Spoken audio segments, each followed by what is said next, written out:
قل لو كان البحر مدادا لكلمات ربي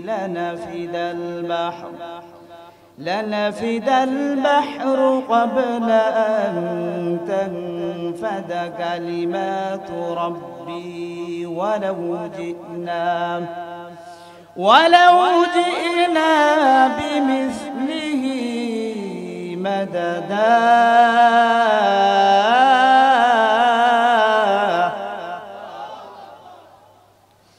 আল্লাহ পাক রব্বুল আলামিন বলেন, হে নবী আপনি বলে দিন, সারা পৃথিবীর সকল পানিগুলোকে যদি কলমের কালিতে রূপান্তরিত করা হয়, আর সেই কালি দিয়ে যদি আমার রবের প্রশংসার ব্যাখ্যা লেখা শুরু করা হয়, লিখতে লিখতে সারা পৃথিবীর সকল পানিগুলো শেষ হয়ে যাবে, কিন্তু আমার রবের প্রশংসার ব্যাখ্যা লিখে শেষ হবে না।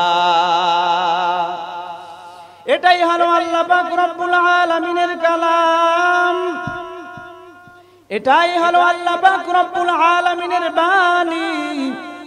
আমাদের মতো হতভাগ্য জাতি, আমাদের মতো কপাল পোড়া জাতি পৃথিবীতে আর কেউ নাই। আমরা ছিলাম সৌভাগ্যশীল জাতি, আমরা ছিলাম শ্রেষ্ঠ জাতি।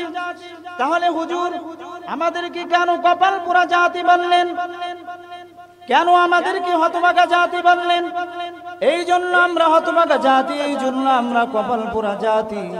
তার কারণ হলো আমাদের সাথে কোরআনের সাথে আগের মতো সেরকমের সম্পর্ক নাই, ঠিক কিনা? আমাদের পূর্বপুরুষদের যেভাবে কোরআনের সাথে সম্পর্ক ছিল, আমাদের সাথে কোরআনের সাথে সেরকমের সম্পর্ক নাই। আমাদের পূর্বপুরুষদের দেখা যাইতো প্রতিদিন ফজরের নামাজের পর প্রতি ঘর থেকে পবিত্র কুরআনুল কারীমের তেলাওয়াতের আওয়াজ ভাসিয়ে আসতো। এখন মানুষের ঘর থেকে পবিত্র কুরআনুল কারীমের তেলাওয়াতের আওয়াজ ভাসিয়ে আসে না, তবে একটা জিনিসের আওয়াজ ভাসিয়ে আসে, ডিজে গানের আওয়াজ ভাসিয়ে আসে।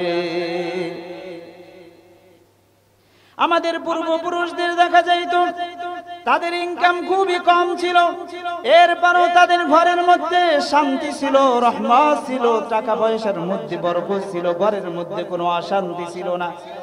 এখন দেখা যায় মানুষ ইনকাম করে অনেক বেশি, এরপরেও ঘরের মধ্যে শান্তি নাই, বরকত নাই, ঠিক কিনা? এখন মানুষ শান্তি খুঁজে পায় না। শান্তি কোথায় চলে গেছে? আবার কি করেন? ঘরের মধ্যে শান্তি, রহমত, বরকত হাসিল করার জন্য মাদ্রাসা থেকে 10 জন তলেবে আলেমদেরকে দাওয়াত দেয়, হুজুরদেরকে দাওয়াত দেয়, মসজিদের ইমাম সাহেবদেরকে দাওয়াত দিয়ে বলেন, হুজুর আমাদের জন্য দোয়া করবেন, বাসায় যেন শান্তি, রহমত, বরকত হাসিল হয়, টাকা পয়সায় যেন বরকত হয়। হুজুরদেরকে নিয়ে বলে দোয়া চাই, শান্তি চাই, রহমত চাই, বরকত চাই। আর ঘরের মধ্যে কি চালু করেছে? নাপাক টিভি সেটের আওয়াজ, কথা বলে ঠিক কিনা? ও বন্ধু, খোদার কসম করে বলে যাই, তোমার ঘরে শান্তি, রহমত, বরকত যদি হাসিল করতে চাও, তাহলে তোমার বাসায় আজ থেকে নাপাক টিভি সেটের আওয়াজ বন্ধ করো, হিন্দি গানের আওয়াজ বন্ধ করে দাও। তোমার বাসায় যদি নাপাক হিন্দি সিরিয়ালের আওয়াজ বন্ধ করতে পারো, হিন্দি গানের আওয়াজ যদি বন্ধ করতে পারো, আর প্রতিদিন যদি ফজরের নামাজের পর প্রতি ঘর থেকে পবিত্র কুরআনুল কারীমের তেলাওয়াতের আওয়াজ যদি জারি করতে পারো, তাহলে তোমার ঘরে অটোমেটিক আমার আল্লাহ তাআলার রহমত চলে আসবে। আর ঘরের মধ্যে যদি নাপাক হিন্দি সিরিয়ালের আওয়াজ চালু করিয়া, হিন্দি গানের আওয়াজ চালু করিয়া, এরপরে যদি হুজুরদেরকে দাওয়াত দিয়া নয়, হুজুর যদি বাচ্চা খাওয়াও, এরপরেও ঘরের মধ্যে শান্তি, রহমত, বরকত আসবে না।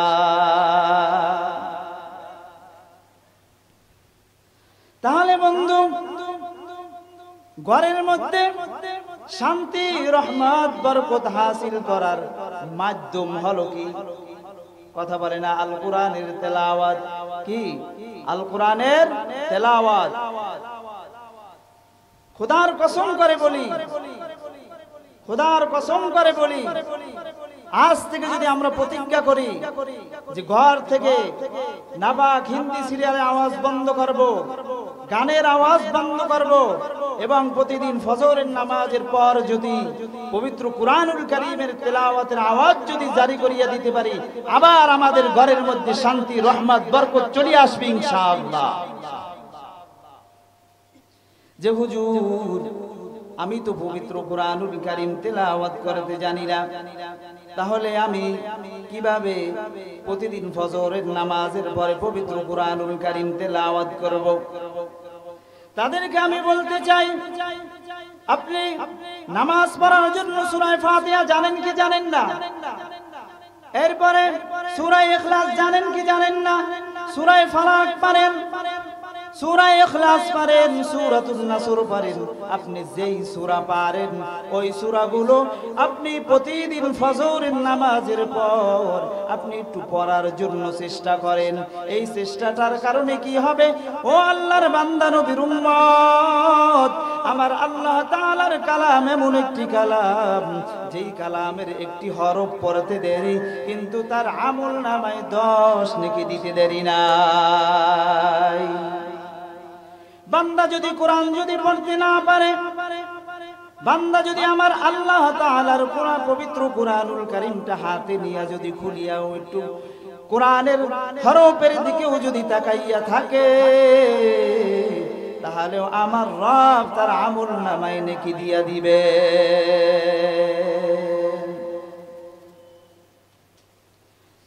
এই কোরআনটা এমন একটি কোরআন, পৃথিবীতে এমন কোন ধর্মগ্রন্থ নাই, এমন কোন কিতাব নাই যেই কিতাবের লেখক বলে দিছে যে আমার কিতাবের মধ্যে কোনো ভুল নাই, কোনো সন্দেহ নাই। এরকমের কোন কিতাব পাবেন না। লাইব্রেরিতে যাবেন, হাজার হাজার শত শত কিতাব, বই সিরিয়াল দিয়ে সাজানো আছে, ঠিক কিনা? এই যে লাইব্রেরি আছে, কত রকমের বই, গল্পের বই, উপন্যাসের বই, কত রকমের বই, যত বই আছে সকল বইয়ের লেখকগুলো বলে দেয় আমার বইয়ের মধ্যে লেখার ভুল হতে পারে, ছাপার ভুল হতে পারে, ঠিক কিনা? আর আমার আল্লাহ তাআলার কালাম এমন একটি কালাম, যেই কালামের শুরুতে আমার রব চ্যালেঞ্জ করিয়া দিছেন, যালিকাল কিতাবু লা রাইবা ফীহি, ইহা সেই কিতাব যাহাতে কোনো সন্দেহ নাই, সন্দেহের কোনো অবকাশ নাই। আমার আল্লাহ চ্যালেঞ্জ করিয়া রাখছেন যে আমার কিতাবের মধ্যে কোনো ভুল নাই, কোনো সন্দেহ নাই, সন্দেহের কোনো অবকাশ নাই। আমার আল্লাহ চ্যালেঞ্জ করিয়া রেখেছেন। দুনিয়ার মানুষের তার কিতাবের লেখা শুরু হয় তার দুর্বলতা থেকে, আর আমার আল্লাহ তাআলার কালাম যখন খুলবে, পৃষ্ঠার কাবার খোলার সাথে সাথে তার প্রশংসা দিয়ে তার কালাম শুরু হয়ে গেছে। সকলে বলি আলহামদুলিল্লাহি রাব্বিল আলামিন।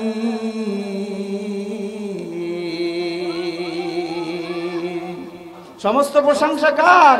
আল্লাহ। তার প্রশংসা দিয়েই তার কালামটা শুরু হয়ে গেছে। বলি আলহামদুলিল্লাহ। তার প্রশংসা দিয়ে যিনি এই কিতাবের মালিক, যিনি এই কিতাবের লেখক, তার প্রশংসা দিয়েই কালামটা শুরু হয়ে গেছে। কেমন একটি কালাম!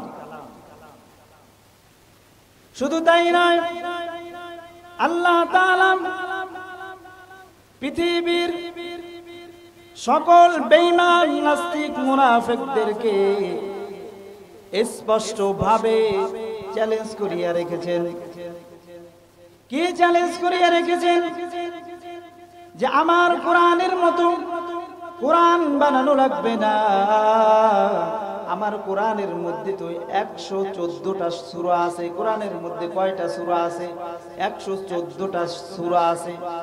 এই 114টা সূরার মধ্যে যেই সূরা তোমার পছন্দ হয়, এই সূরার 114টা সূরার মধ্যে সবচাইতে যেটা ছোট সূরা, ওই ছোট সূরার মতো পারলে তোমরা একটি ছোট সূরা বানাও। আল্লাহ তাআলা বলেন, ওয়া ইন কুনতুম ফি রাইবিন মিম্মা নাযালনা আলা আবদিনা ফাতু বিসূরাতিন মিন মিসলিহি। আল্লাহ পাক রব্বুল আলামিন বলেন, আমার বান্দার উপর নাজিলকৃত কিতাবের উপরে যদি বিন্দু পরিমাণেও যদি সন্দেহ হয়, ফাতু বিসূরাতিন মিন মিসলিহি, এই কোরআনের মতো ছোট একটি সূরা বানিয়ে দেখাও। সূরা বাকারার মতো বড় সূরা বানানো লাগবে না, সূরা আলে ইমরানের মতো বড় সূরা বানানো লাগবে না, সূরা নিসায়ের মতো বড় সূরা বানানো লাগবে না, সূরাতু ইয়াসিনের মতো বড় সূরা বানানো লাগবে না, সূরাতুর রহমানের মতো বড় সূরা বানানো লাগবে না। এই কোরআনের ছোট একটি সূরা, সূরা কাউসারের মতো একটি সূরা বানিয়ে দেখাও। কিয়ামত হয়ে যাবে, কিন্তু এই কোরআনের মতো ছোট একটি সূরাও বানাইতে পারবে না। কারণ এই কালামটা কার কালাম? জোরে বলতে হবে, কার কালাম? তাতে কোনো সন্দেহ আসেনি? নাই। শুধু তাই নয়, অন্য আয়াতে আল্লাহ তাআলা আরো জানাইয়া দেন, কুল ইন ইজতামাআতিল ইনসু ওয়াল জিন্নু আলা আন ইয়াতু বিমিসলি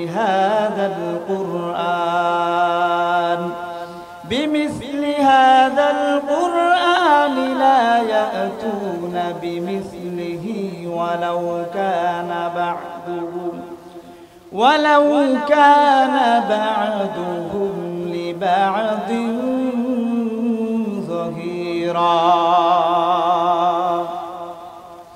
আল্লাহ পাক রব্বুল আলামিন বলেন, হে নবী, আপনি বলে দিন, সারা পৃথিবীর সকল মানুষ এবং জিন যদি একত্রিত হইয়া তারা একে অপরকে সাহায্য করবে, সারা পৃথিবীর সকল জিন এবং মানুষ একত্রিত হইয়া এই কোরআনের অনুরূপ একটি কোরআন যদি আনয়নের জন্য চেষ্টা করে, এই কোরআনের মতো যদি একটি কোরআন বানানোর জন্য যদি তারা চেষ্টা করে, এরপরেও তারা সকলে ব্যর্থ হয়ে যাবে, কিন্তু এই কোরআনের অনুরূপ একটি কোরআন তারা বানাইতে পারবে না।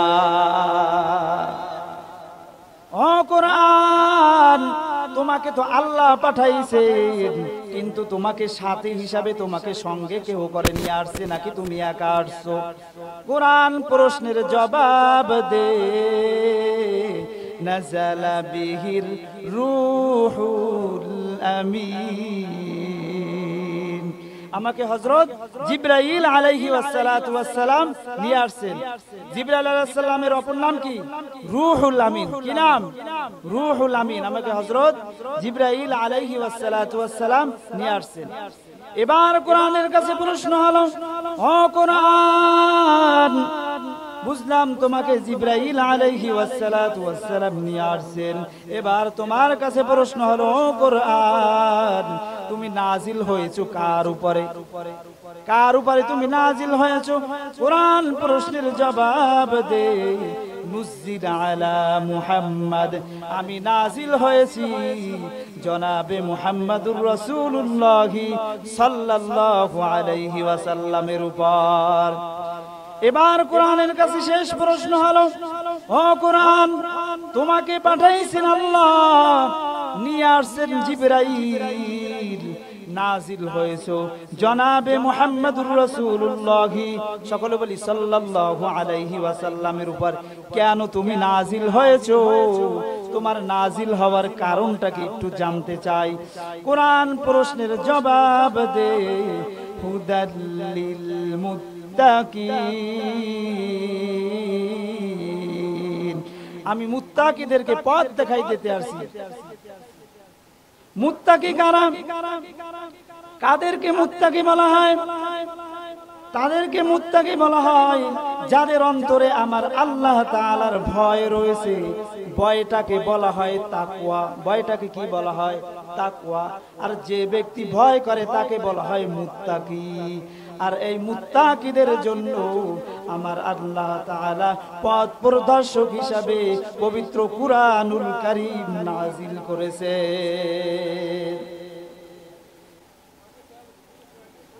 তো আল্লাহ তাআলা মুত্তাকিদের জন্য পথ প্রদর্শক হিসাবে কি নাযিল করেছেন আল কুরআনুল কারীম কিন্তু যারা আল্লাহ তাআলাকে ভয় করে না আল্লাহ তাআলাকে মানে না তাদের জন্য তো এটা পথ প্রদর্শক হতে পারে না বলুন ঠিক কিনা কিন্তু কোরআনটা কিন্তু নাযিল করেছেন গোটা নাসের জন্য গোটা মানব জাতির জন্য নাযিল করেছেন কিন্তু পথ প্রদর্শক কাদের জন্য যারা আল্লাহ তাআলাকে ভয় করে যারা মুত্তাকি তাদের জন্য ঠিক কিনা যাই হোক আমরা সংক্ষিপ্ত সময় আমরা আলোচনা করলাম এই কোরআন সম্পর্কে কোরআনের পরিচয় সম্পর্কে আমরা আলোচনা শুনলাম আজকে এই কোরআনের মার্কাজ কোরআনের হাফেজদেরকে এখানে দস্তারবন্দি করা হলো কি আপনারা খুশি না বেজার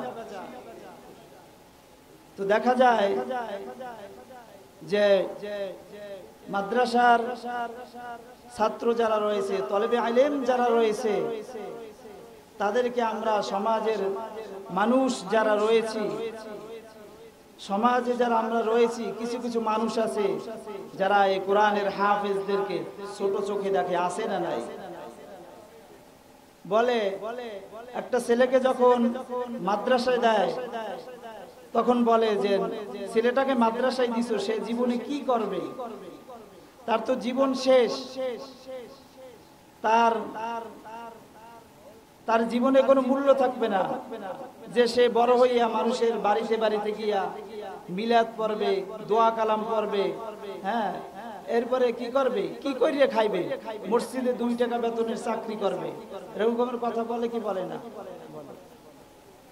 ভাই যারা আজকে কোরআনের মাদ্রাসার ছাত্রদেরকে ছোট চোখে যারা দেখতেছেন তাদের দাম আমার আল্লাহ তাআলার কাছে কেমন বেশি জানেন কিয়ামতের ময়দানে কঠিন মুসিবতের সময় এই যে পবিত্র কুরআনুল কারীম যে হাফেজ রয়েছে তাদেরকে আমার রব আল্লাহ তাআলা বন্ধু বলে ডাক দিবেন কি বলে বন্ধু বলে ডাক দিবেন গুনাহগাররা গুনাহগারের মাথার মগজগুলো সূর্যের তাপে ভাতের মারের মতো টকবক করিয়া পড়তে থাকবেন কিন্তু একজন কোরআনের হাফেজদেরকে আমার রব আল্লাহ তাআলা ডাক দিয়ে বলবেন ও আমার বন্ধু যাও তোমাকে আমার আরশের নিচে ছায়ার ব্যবস্থা করা হয়েছে সেখানে তুমি যাও শুধু তাই নয় একজন কোরআনের হাফেজদের পিতামাতার মাথায় আল্লাহ পাক রব্বুল আলামিন কিয়ামতের দিন নূরের মুকুট পরাই দিবেন বলেন সুবহানাল্লাহ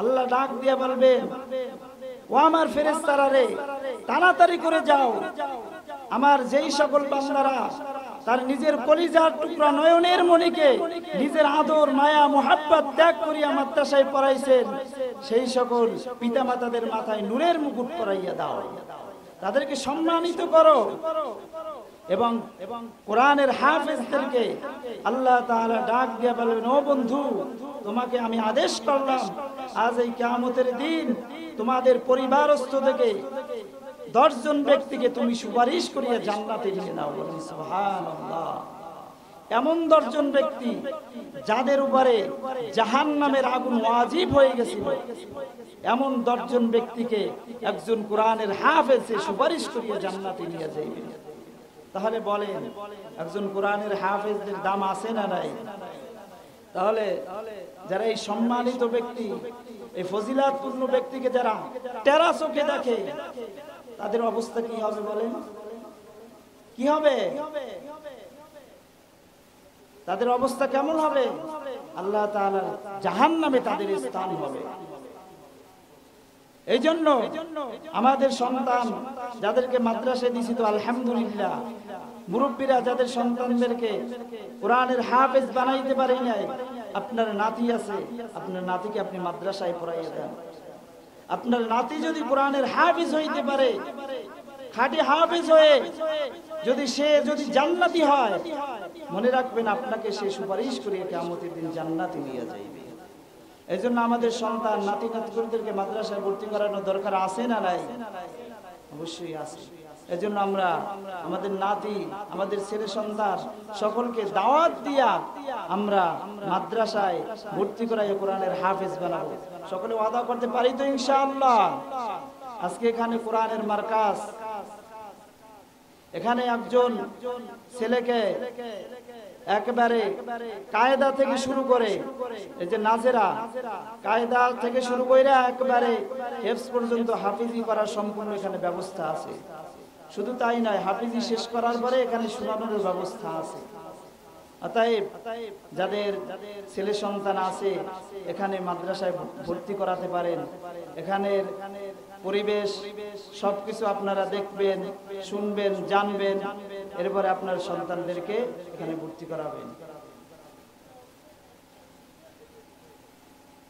তো আজকে আমরা একটা ওয়াদা করতে পারি যে জীবনে আর কিছু পারি বা না পারি, আমাদের সন্তানদেরকে, আমাদের নাতি নাতকুরদেরকে মাদ্রাসায় পড়ানোর জন্য আমরা দাওয়াত দিব। সকলে রাজি আছি তো ইনশাআল্লাহ? হাত জায়গায় আল্লাহর ডাকে নারায়ে তাকবীর, লিল্লাহি তাকবীর, আল্লাহু আকবার। আমাদের সকলকে আমল করার তৌফিক দান করুক, বলুন আমিন। ওয়া আখির দাওয়ানা আলহামদুলিল্লাহি রাব্বিল আলামিন। আসসালামু আলাইকুম ওয়া রাহমাতুল্লাহি ওয়া বারাকাতুহু।